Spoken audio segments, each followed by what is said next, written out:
Bem-vindo ao Projeto Empresa, um programa dedicado às empresas e aos empresários portugueses. Henrique Uva lançou-se na produção de vinhos em 2004 na herdade da Mingorra. Apesar da conjuntura adversa, a empresa diz que está a crescer tanto no mercado nacional como internacional. Terras de Uva, Alfarás e Vinhas da Ira são algumas das marcas produzidas nesta herdade alentejana. Na herdade da Mingorra, o que se quer é marcar a diferença. Só assim se explica que o próximo lançamento desta vinha de Beja, previsto para janeiro, seja um vinho mais característico de outras paisagens que não a alentejana. Não se pode dizer do Porto, vinho do Porto, falemos antes de um vinho generoso.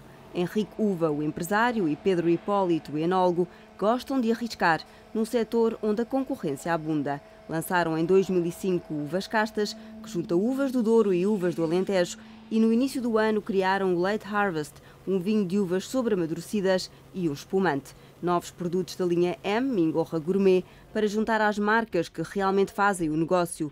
Terras de Uva, Alfarás e Vinhas da Ira. Garrafas cujos preços podem variar entre 2,5 € e 40 €. O ano passado as vendas cresceram 50%. A empresa continua otimista, apesar da previsível quebra de consumo dos portugueses. Estamos à espera de crescer, sim, sem dúvida, devido a vários fatores e que temos comprovado que vamos crescer com certeza. A única coisa que poderia vir a acontecer era diminuir um bocadinho as vendas no canal Horeca, devido à economia, como está, à falta de clientes nos restaurantes, ou se vão aos restaurantes não pedem tantas vezes vinho, infelizmente, mas tem-se notado um crescimento bastante grande na parte das superfícies. E, portanto, quando um está a descer e o outro está a subir, só nos leva a crer que, no fundo, vai continuar a haver um crescimento. A campanha 2010-2011, a que passou, ficou marcada por um verdadeiro boom de vendas nas grandes superfícies, mas as expectativas estão sobretudo nos mercados internacionais. Mesmo com a chamada crise que existe em todo o mundo, o mercado externo continua estável, continua a crescer. Neste momento estamos com cerca de 50% das nossas vendas são para a exportação. Gostávamos de chegar perto dos 70% para a exportação.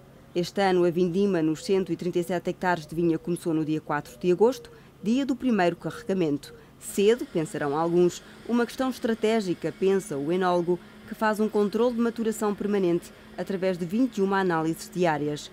O que se pretende é um vinho com maior frescura. Em 2004, Henrique Uva investiu mais de 2,5 milhões de euros numa adega moderna. Para os tintos, 8 lagares com pisa mecânica, uma aproximação ao sistema antigo reservado aos vinhos topo de gama, 7 cubas troncocónicas, cuja forma possibilita uma melhor extração da película e do mosto, e 12 cubas com um sistema de remontagem, que permite, em linguagem de vitivinicultor, extrações muito boas. Na adega há ainda cubas para os brancos e depósitos de guarda em inox. A adega da Mingorra tem capacidade para produzir até 1.600.000 litros de vinho. Ainda está por decidir quantas garrafas serão produzidas em 2011-2012. O cálculo faz-se entre dezembro e janeiro, mas o plano está traçado até 2015. 1.200.000 quilos de uva, 900.000 litros de vinho e 1.200.000 garrafas vendidas. E comigo está precisamente Henrique Uva, empresário hoteleiro e produtor de vinho. Pergunto-lhe, explora a herdade da Mingorra há quase 30 anos, começou por vender uvas e em 2004 lançou-se na produção de vinho. Efetivamente comecei a exploração desta herdade em 1980. Vim a comprá-la alguns anos depois, 1986, e depois tivemos alguns aumentos de área em anos posteriores. Entretanto, ficámos com uma área de vinha considerável. Começámos por vender a uva a outros produtores engarrafadores e em 2003 decidimos arrancar com este projeto. E porquê que tomou essa decisão de vendedor de uva a produtor de vinho? Era uma ambição antiga. Era uma ambição antiga fazer o nosso próprio vinho, fazer vinho é uma paixão, queria um envolvimento enorme e sempre tive essa ideia concretamente. Surgiu a oportunidade, havia apoios que nós consideramos eficazes, bons para fazer este investimento. O momento parecia-nos também, apesar de não ser o melhor, ainda nos parecia bom para fazer também este investimento e decidimos arrancar. 2003 veio a concretizar-se em 2004 com a construção da adega e os primeiros vinhos, portanto, nessa campanha de 2004. E como é que correu a campanha de 2010-2011? Quantas garrafas é que conseguiu produzir e escoar? Eu, por enquanto, não vendo todo o vinho que produzo. É engarrafado. Ou seja, produzo 1 milhão de litros, digamos, grosso modo, 900, 1000, 1 milhão de litros, mas na prática, este ano, no ano passado, vendemos cerca de 500 mil litros, este ano podemos vender cerca de 700 e tal mil litros, na casa dos 700, portanto um aumento considerável do ano passado para este ano, mas ainda com alguma folga de crescimento em relação à produção total nossa, não é, de vinho. Ou seja, há uma diferença de produção que nós acabamos por vender vinho a granel, enfim, a outros produtores, a outros engarrafadores que necessitam de vinho, têm mais capacidade que nós a vender vinho engarrafado e nós vamos crescendo, enfim, mais paulatinamente, mas até atingir os nossos números, que anda à volta de 1 milhão e 200 mil garrafas por ano. E como é que têm evoluído as vendas dos vinhos da Herdade da Mingorra? Como eu lhe digo, tem vindo a evoluir favoravelmente até 2010 e 2011, com um aumento que até nos surpreendeu, diria. Em termos de volume especialmente, o preço médio não aumentou, antes pelo contrário, o preço médio até baixou algo, mas o volume de aumento foi da ordem de um pouco mais de 50%, até este momento. E tudo indica que se irá manter até ao fim do ano, face a encomendas e a previsões que temos de vendas. Mas também é importante ver que, para uma empresa que está nos seus primeiros anos, o aumento é mais lógico do que numa empresa que já está, ao fim e ao cabo, na sua velocidade de cruzeiro. Não é? Eu estou numa fase de começo, estou mais preocupado em crescer até atingir a minha. E qual tem sido a sua estratégia para entrar num mercado que é muito concorrencial? Bom, eu tenho tentado negociar diretamente com as grandes superfícies, por um lado. Depois tenho pequenos distribuidores espalhados pelo país e nas ilhas e temos tentado afincadamente aumentar as nossas exportações. Pensamos que, como é óbvio, dada a conjuntura, vai ser um ponto importantíssimo que vai ser determinante no sucesso ou não de todas estas empresas, que será a sua capacidade de exportação. Sim, já lá vamos às exportações. Ainda em relação ao mercado interno, o crescimento das marcas da Herdade da Mingorra tem sido feito à custa do preço? Não, nós não fazemos não temos esta estratégia. Como eu disse, prefiro ir vendendo algum vinho a granel do que forçar as vendas através de um preço que depois se revela não suficiente para rentabilizar o projeto e depois, a seguir, depois de o fazer, é quase impossível voltar atrás com ele. Portanto, é um processo que não tem o mínimo dos interesses e em que nós não estamos minimamente focados. Quais são os canais de distribuição que privilegia?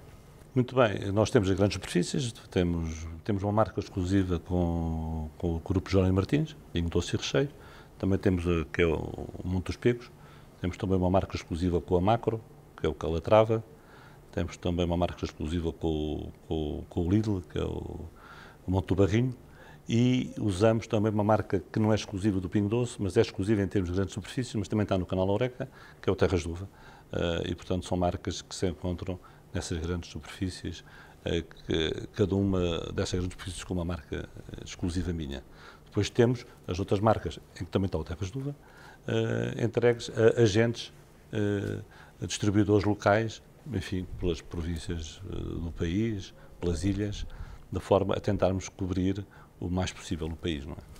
É o Henrique Uva que negocia diretamente com a grande distribuição. É sempre uma negociação difícil? Sabemos que a grande distribuição tem uma força muito grande na negociação e, portanto, nem sempre é fácil conseguir chegar a acordo com eles, mas, felizmente, até este momento temos conseguido chegar a bons entendimentos.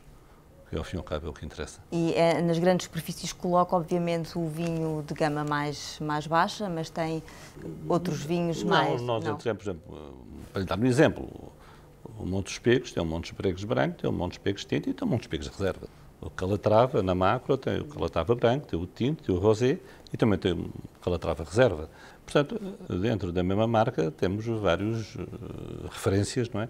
Com mais que um nível de vinhos, não é? Vinhos de entrada de gama, mas também vinhos premium, nessa mesma referência. Depois, as outras marcas, como seja o Alfarage, como seja Vinhos da Ira, Uvas Castas, esta linha M que acabou de referir, Mingorra Gourmet, essas são marcas destinadas a restaurantes, a gourmets, a garrafeiras, enfim, a casas mais da especialidade. Não são essas marcas, em princípio, não aparecem. Em princípio, no fim. São normalmente esses vinhos que vão a concurso, naturalmente, e Sim, têm conseguido algumas medalhas. É importante para promover os vinhos? É importante para nos darmos a conhecer. É importante para nos darmos a conhecer. Muitas vezes, destes concursos, dessas medalhas, desses prémios, aparecem contactos. Pessoas que também estão à procura de produtores cá, que através do prémio, através do concurso, tiveram conhecimento e acabam por nos visitar, acabam por estabelecer o contacto e muitas vezes daí nascem negócios, nomeadamente a exportação, como há bocadinho já referi. A nível nacional também, enfim, os consumidores muitas vezes guiam-se, às vezes, por aquilo que lêem, pelos prémios que se obtêm, pela imagem que se vai criando. Também tem a sua importância, com certeza. Tem. Quais são as suas perspectivas para a campanha 2011-2012? A Vindima acabou hoje, precisamente. Foi um bom ano ou nem por isso? Para mim, felizmente, é um ano bastante normal. Apesar de ter sido um ano estranho em termos de clima, houve alguns ataques, algumas doenças, nomeadamente o míldio, em que se teve que fazer mais tratamentos, teve que se gastar mais dinheiro, enfim, na vinha. Mas, em termos de produção, tivemos uma pequena quebra, uma quebra de cerca de 10% na produção, que digamos que não é relevante. Em compensação, os vinhos estão bastante equilibrados, uma boa acidez, os vinhos estão bastante equilibrados. Penso que vai ser um ano de boa qualidade, uma qualidade elevada, e vai ser um bom ano em termos de qualidade. Em termos de produção, não foi mau, portanto, acho que não, as expectativas são boas. E quais são os seus objetivos em termos comerciais?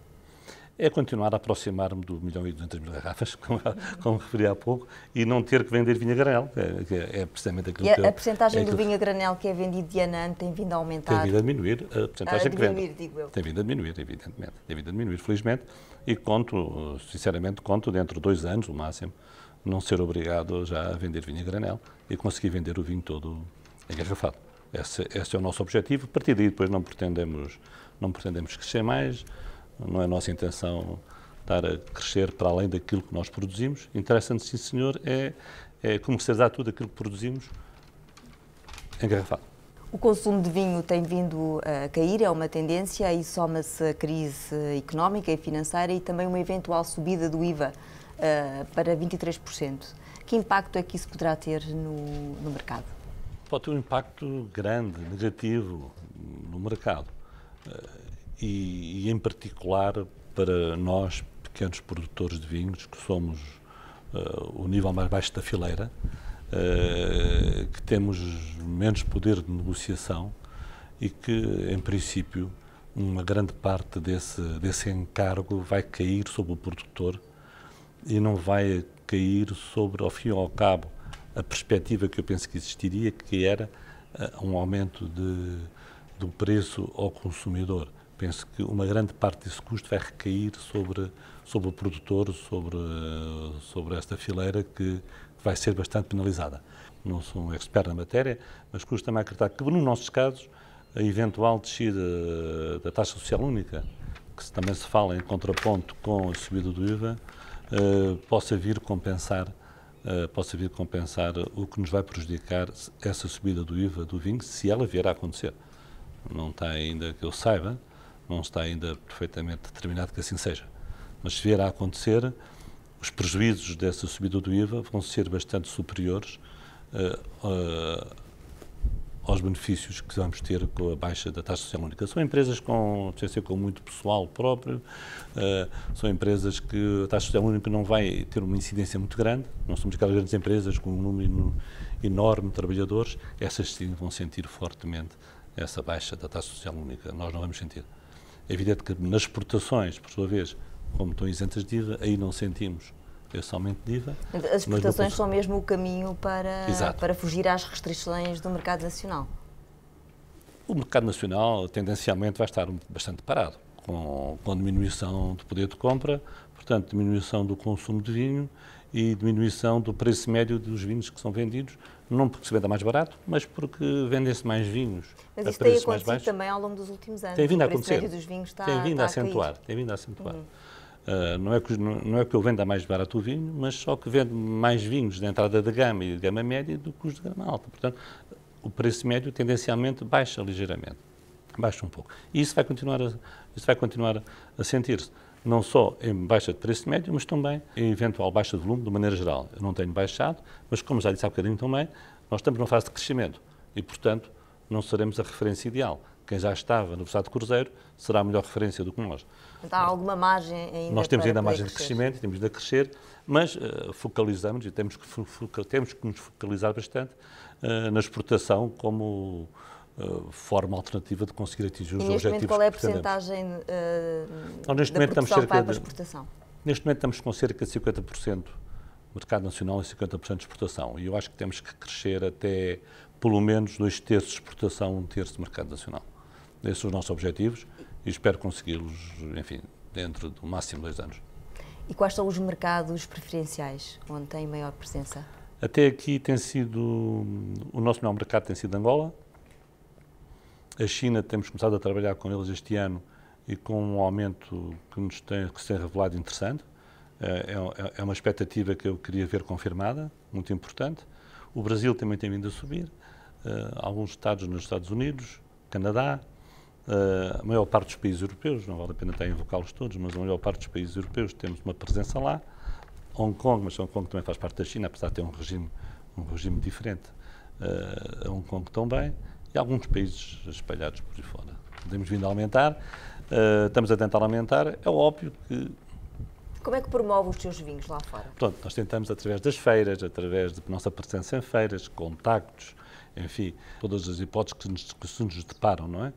No entanto, sabemos que as ajudas que existem para promover os vinhos lá fora, a imagem do país, as ajudas para a nossa presença nas feiras, que ao fim e ao cabo se consegue, porque nós somos pequenos, consegue-se através muitas vezes das comissões vitivinícolas regionais e não diretamente.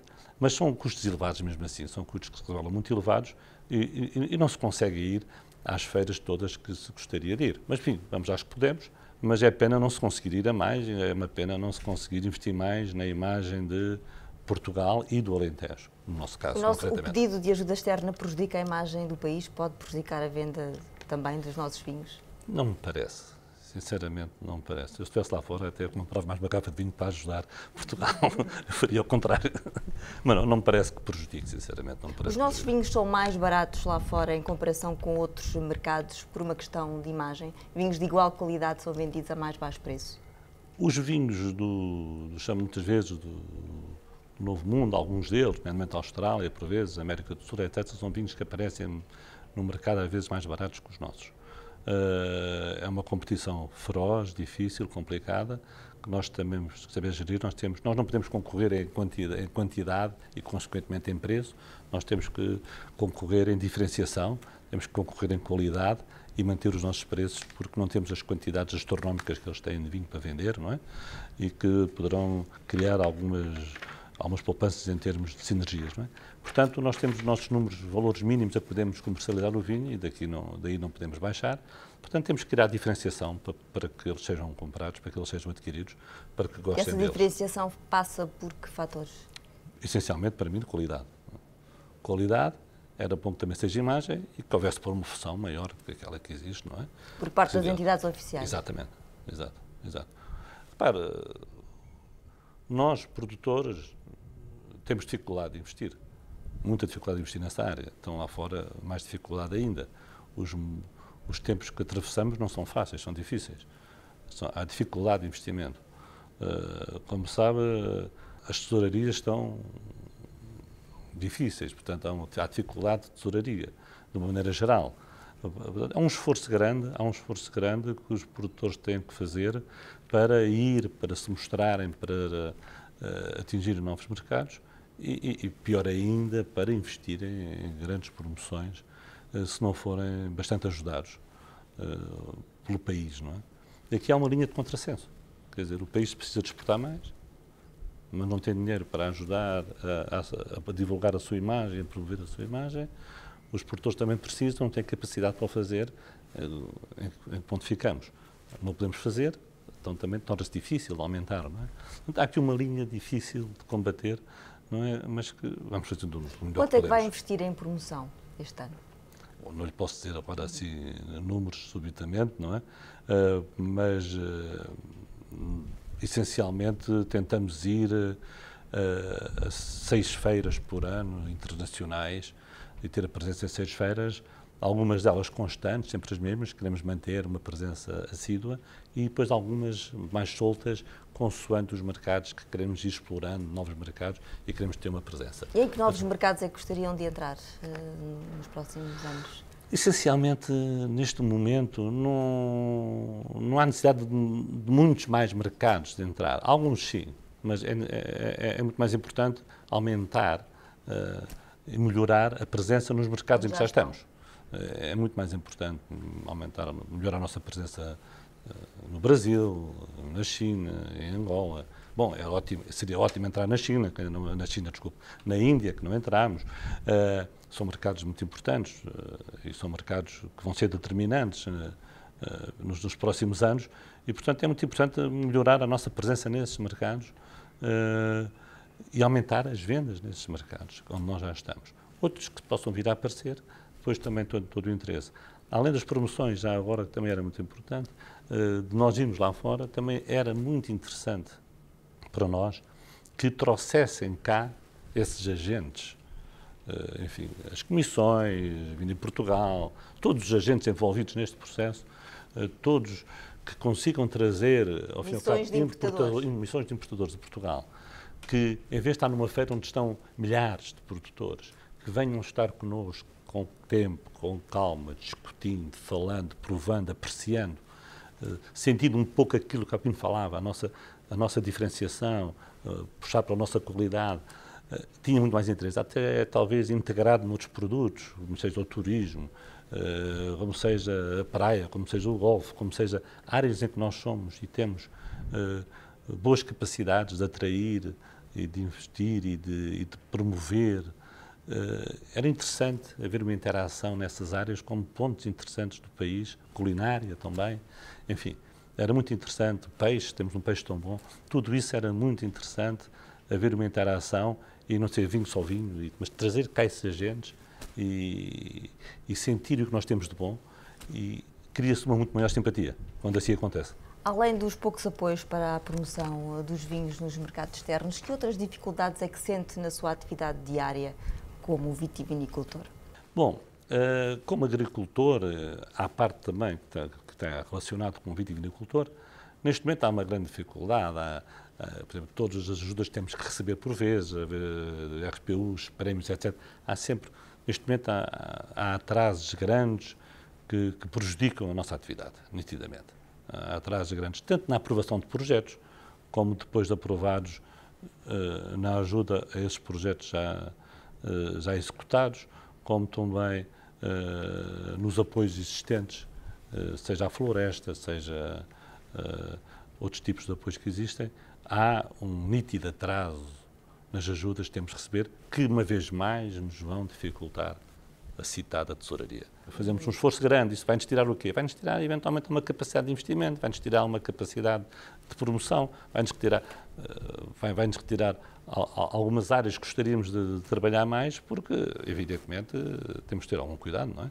Falou da sua atividade como agricultor porque também é produtor de laranjas. No Algarve. Portanto, esta sociedade aqui é minha, sou eu, é nome individual. Depois, no Algarve, tenho 2 atividades, por acaso. Tenho 2 atividades no Algarve. Uma como produtor de laranjas dentro de uma sociedade familiar, que por sua vez depois pertence a outra sociedade, que é uma sociedade de comercialização de laranjas, que é a Frusual. E depois tenho outra atividade como hoteleiro, em que represento também um negócio familiar, que eu sou sócio, e que eu sou administrador e responsável pelo negócio, e que eu estou a cara pelo negócio, e portanto, que é o Hotel Vasta Gama, em Monte Gordo. Portanto, digamos, é a minha vida em termos empresariais, é o Alentejo, os vinhos, a agricultura. No Algarve também um pouco de agricultura, mas menos que os citrinos. E depois é a atividade hoteleira, que também é importante. E que está a correr bem. Felizmente está a correr bastante bem. Felizmente, no Vasta Gama, concretamente, não temos sentido, ou temos sentido minimamente a crise, não temos sentido muito pouca crise, continuamos com índices de ocupação muito bons. 2010 foi o ano que tivemos da maior ocupação dos últimos 20 anos, 2010. 2011 tivemos um ligeiríssimo, temos tido, não sei como é que vai acabar, mas tudo indica que vamos ficar com um ligeiríssimo decréscimo em relação a 2010, que não tem significado. Portanto... Aqui na herdade da Mingorra também produz azeite? É um negócio residual ou é uma área que pode crescer? Eu de azeite de olival tenho neste momento 220 hectares de olival de regadio, já não é tão residual assim, já tem o seu significado, tem o seu peso. No entanto, o azeite que produzo não o faço por enquanto na Mingorra, aqui na herdade. Neste momento, por enquanto, vendo bastante azeitona, produzo azeite no lagar de um amigo meu e depois, a partir daí, é que vendo o azeite que produzo ou engarrafo e vendo engarrafado o azeite que produzo. Tenho um projeto aprovado, neste momento, para fazer um lagar aqui na Mingorra, um lagar pequeno, um lagar mais ou menos dimensionado, um pouco mais daquilo que tenho hoje em dia, de olival. Estou um bocadinho na expectativa de ver o que vai acontecer nos próximos meses, enfim, com toda esta... Enfim, todo este polvorosa que existe e certezas que existe no país. Estou um bocadinho na expectativa porque a fazer o investimento queria fazê-lo no início do ano que entra e vamos ver como é que correm as coisas e se realmente se me decido ou não a fazer esse investimento. Para terminar, ganha dinheiro com os vinhos? A empresa é rica, uvas, eu neste momento já estou... vinhos é rentável? Neste momento já estou acima do break-even. Portanto, já posso dizer que a situação está equilibrada. Ganhar dinheiro é relativo. Tudo o que eu consegui tirar é para pôr aqui. Não tenho ilusões a esse respeito. Tudo o que conseguimos realizar, tudo o que conseguimos aproveitar, tudo o que conseguimos ganhar é para investir, para reinvestir, é para meter aqui.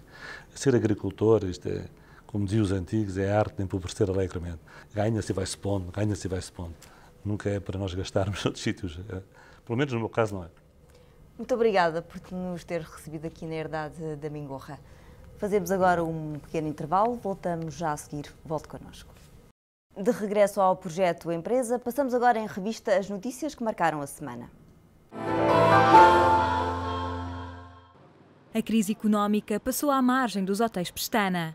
O maior grupo hoteleiro nacional cresceu 20% no primeiro semestre e deve acabar o ano com receitas 30% acima do ano passado.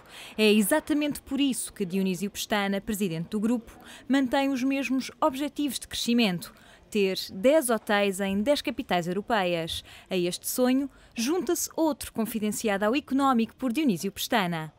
E gostava de celebrar os 40 anos com 100 unidades a funcionar. Vamos estar atentos, vamos ver se é possível, não vamos fazer nenhumas disparates nem loucuras, mas era bonito coincidir. O Grupo Pestana tem atualmente 94 unidades em operação, no conjunto de todos os hotéis e pousadas de Portugal. Para realizar o sonho, Dionísio Pestana precisa de somar mais 6 hotéis até dezembro de 2012, altura em que o grupo comemora 40 anos de vida. O músculo financeiro para o alcançar não é problema.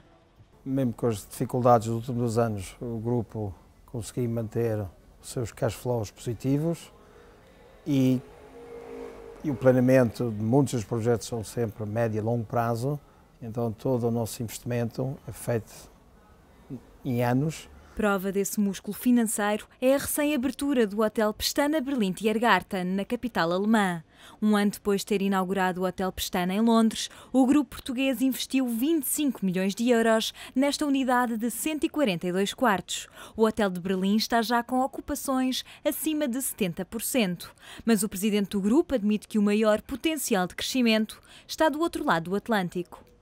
A América do Sul está mais aberta, está quase muitas cidades, muitos daqueles países ainda são terrenos virgens em termos de turismo e as autoridades e os apoios locais são muito fortes, interessantes e dinâmicos. Nesta região, as prioridades do grupo são os investimentos em Montevideo e Buenos Aires, que já estão em marcha, e também a entrada em Santiago do Chile. Mas para já, a maior cadeia hoteleira nacional vai estar focada em 2012. Depois da inauguração do Hotel Pestana Berlim, o grupo prepara já as aberturas do próximo ano. Miami marca a entrada do grupo nos Estados Unidos, enquanto em Portugal o Grupo Pestana vai abrir a pousada da Cidadela de Cascais e a primeira fase do projeto Troia. Marina Conceição e Diogo Martins, ETV Berlim. O Grupo Edifer quer vender 5 projetos imobiliários que detém em Portugal, com um valor estimado de 60 milhões de euros. Alguns projetos estão já na fase de construção, outros aguardam ainda aprovação. O grupo justifica a decisão com a burocracia e a subida das taxas de juros. A construtora, liderada por Vera Pires Coelho, quer ganhar peso além fronteiras, com Angola e Brasil à cabeça. A Dirup Ibérica inaugurou a primeira loja própria no mercado angolano. A filial ibérica da fabricante de tintas dinamarquesa, com sede em Lisboa, prepara-se agora para arrancar com a produção em Angola, através de uma fábrica com capacidade de produção de 15 milhões de litros. A Dirup emprega 200 trabalhadores em Portugal e detém uma fábrica em Sacavém. A Brisa procura um parceiro para operar concessões na América do Norte. A aliança pode ser apresentada até o final de março de 2012. A empresa voltou a considerar os Estados Unidos como prioridade na estratégia de internacionalização, mas desta vez para operar e manter os sistemas eletrónicos de cobrança de portagem. A Salvador Caetano está a competir com outras fábricas do grupo Toyota para garantir o fabrico de um novo modelo na unidade portuguesa de Ovar. A Toyota Caetano produz neste momento os veículos comerciais Dina e Hiace. A empresa, que emprega 225 pessoas, produziu um total de 1.376 veículos nos primeiros 9 meses do ano, 63% dos quais para o mercado interno. Os mercados externos já representam 75% da faturação da RAR. O grupo nortenho, que começou no setor do açúcar, faturou cerca de 750 milhões de euros fora de Portugal em 2010 e espera atingir a fasquia dos 1.000 milhões de euros até final do ano. O gigante de alumínio norte-americano deu início à época de resultados em Nova Iorque, com um crescimento dos lucros de 182% no valor de 172 milhões de dólares no terceiro trimestre do ano. As receitas superaram as previsões dos analistas e atingiram 6,42 mil milhões de dólares, mais 21% do que no período homólogo, onde a empresa registrou ganhos de 5,28 mil milhões. A Alcoa diz ter ganho 15 cêntimos de dólar por ação, valor superior aos 9 cêntimos do período homólogo, mas ainda assim inferior aos 22 ganhos no trimestre anterior. Nos primeiros 9 meses do ano, a empresa lucrou 802 milhões de dólares, contrastando com as perdas de 4 milhões em igual período do ano anterior. As receitas ficaram acima do previsto pelos analistas, ao contrário dos lucros que ficaram abaixo das expectativas. A empresa atribui o resultado ao baixo preço dos metais, aliado ao fraco crescimento económico registado. Mesmo assim, a empresa prevê um crescimento anual de 12% para 2012. Os responsáveis dizem que a Alcoa está sólida e preparada para enfrentar a crise, mas as ações da empresa já perderam mais de 33% desde janeiro deste ano. Os resultados da PepsiCo cresceram 13% no terceiro trimestre para 17,58 mil milhões de dólares, superando as expectativas dos analistas. Os maiores ganhos da multinacional norte-americana foram na Europa, que registrou um aumento de 37%. A IBM tem 100 a 300 milhões de dólares para gastar em novas aquisições. A empresa quer aumentar as receitas em 20 mil milhões de dólares até 2015 e procura novos negócios que permitam cumprir os objetivos. A Volkswagen vendeu até setembro mais de 3 milhões e 800 mil veículos em todo o mundo, um aumento de 12,3% em comparação com o igual período do ano passado. A China representou uma grande fatia das vendas, com quase 1 milhão e 300 mil veículos comercializados. A Jaguar Financial, um dos acionistas da fabricante canadiana dos telemóveis BlackBerry, a Research in Motion, veio esta semana defender a venda ou divisão da empresa e a nomeação de um líder transformador para a companhia. Isto numa semana em que os utilizadores dos BlackBerry registraram problemas no acesso aos serviços em várias partes do mundo. A faturação da Burberry cresceu 23% no primeiro semestre do ano para os 951 milhões de euros, um resultado acima das expectativas dos analistas. Tempo para o consultório empresarial. Alda Martins, o que é que nos traz esta semana? Em época de divulgação do Orçamento do Estado para 2012, olhamos hoje mais de perto para o impacto que algumas medidas terão no dia-a-dia das empresas durante o próximo ano. Olá, Diogo Bernardo Monteiro. É certo que algumas das medidas já eram conhecidas, mas é evidente que o agravamento da carga fiscal no ano que vem para as empresas portuguesas. Isso é evidente. De facto, ainda falta conhecermos em completo o alcance das medidas que virão no Orçamento de Estado para 2012, mas todos os anúncios que já foram feitos pelo Ministro das Finanças apontam exatamente no agravamento, tal como para a generalidade das pessoas, no agravamento também da tributação das empresas. Mas de que medidas efetivas é que estamos aqui a falar? Bom, em primeiro lugar temos o anúncio da eliminação das taxas reduzidas em sede de IRC. Basicamente, nós temos desde 2009, desde o exercício fiscal de 2009, uma taxa reduzida de 12,5%, correspondendo a metade da taxa normal de IRC, que é aplicável até à matéria coletável de 12.500 euros e, em princípio, essa taxa irá desaparecer, de fazer fé nestas informações que têm vindo a ser divulgadas. Depois, eventualmente, também teremos o desaparecimento de outras taxas que já não se aplicam às empresas, mas às entidades sem atividade comercial e industrial. Neste caso concreto do desaparecimento desta taxa de 12,5%, uma coisa é certa, estamos a falar de mais 1.562,50 euros para cada empresa que tenha uma matéria coletável superior aos tais 12.500 euros. Isso é direto, esse aumento. E para além da eliminação desta taxa reduzida, que outras alterações é que se perspectivam? Bom, temos o anúncio da eliminação de algumas isenções subjetivas, sem termos mais dados para isso e, portanto, admito que venham a aplicar-se também, sobretudo, a entidades que não empresas, que também são sujeitos passivos de IRC, mas temos, na linha daquilo que tem sido o agravamento fiscal dos últimos anos, uma alteração substancial a nível do acesso aos benefícios fiscais, portanto, reduzindo ainda mais os benefícios fiscais a que as empresas podem aceder. Exato, vamos então por aí. Como é que estes benefícios fiscais vão ser limitados? Como é que se perspectiva que aconteça? Bom, aquilo que nós temos hoje em dia, enquanto regra geral de delimitação dos benefícios fiscais, é que os sujeitos passivos de IRC não podem pagar menos de 90% do imposto que pagariam se não tivessem benefícios fiscais. Portanto, há aqui uma limitação global. No entanto, alguns benefícios fiscais estão excluídos deste limite.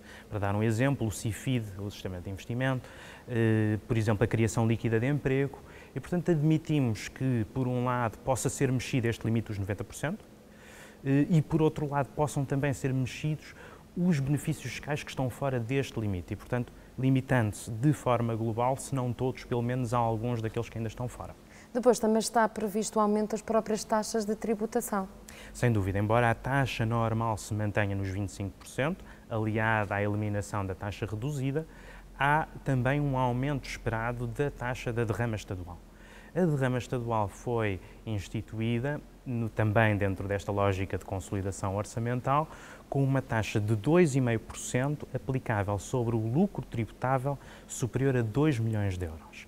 O aumento que foi anunciado faz passar esta taxa de 2,5% para 3%, reduzindo-se, por outro lado, o montante, a base de incidência de 2 milhões e meio de lucro tributável, de 2 milhões de lucro tributável para 1 milhão e meio de lucro tributável, portanto, alargando assim a base de incidência da aplicação da própria taxa.